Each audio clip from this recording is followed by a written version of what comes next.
First, I wanted to talk a little bit about what you said about protecting the land. And you described how it is that traditional folks might not be as invested in property as some of the folks who were coming over and bringing some of the English law traditions with them. And you also talked about the Constitution in 1827. And many folks have noticed that there are some pretty distinct similarities between the Cherokee Constitution and the U.S. Constitution, but there are some differences.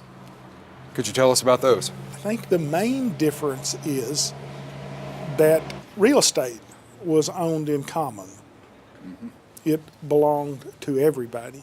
You had a right to your improvements, as much land as you cared to fence, if you didn't get too close to your neighbor, as much as you were utilizing, then you could claim that. So if you were an ambitious young guy and you wanted to farm big, then you could do that.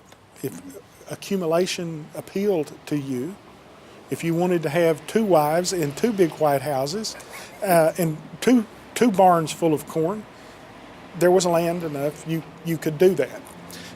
Not everybody wanted to do that.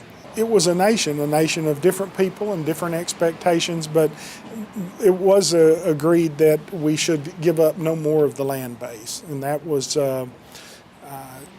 and the Constitution protected that. It didn't provide for absentee landlords. If you removed from the Cherokee Nation and became a citizen of Georgia or Alabama or went to England, you could go and be a missionary or go to study, but if you left permanently, then you weren't a citizen anymore. Mm-hmm. That was and you forfeited whatever claims you had to property. And if I understand right, now you can be a citizen of the Cherokee Nation and live anywhere in the world. Yes. But one of the things that has not changed is that land is continued to be held in common for much of the tribe. I can still own my house and my place here in the Cherokee Nation, but we still have some beliefs about owning things together. The tribe itself, the tribal government owns some pretty sizable tracts of land, notably in Delaware County. We've tried to consolidate it and make it contiguous. We lost so much land at the time of statehood. Mm-hmm. When the tribal government was forced to disband and we were forced to divide the land out, they called it the allotment process. Mm-hmm. And our leadership at that time, they fought it as long as they could. And it was forced on us, politically forced upon us. Our leadership told the federal government, your Indian agent just a few years ago wrote your report, there's not a pauper among them.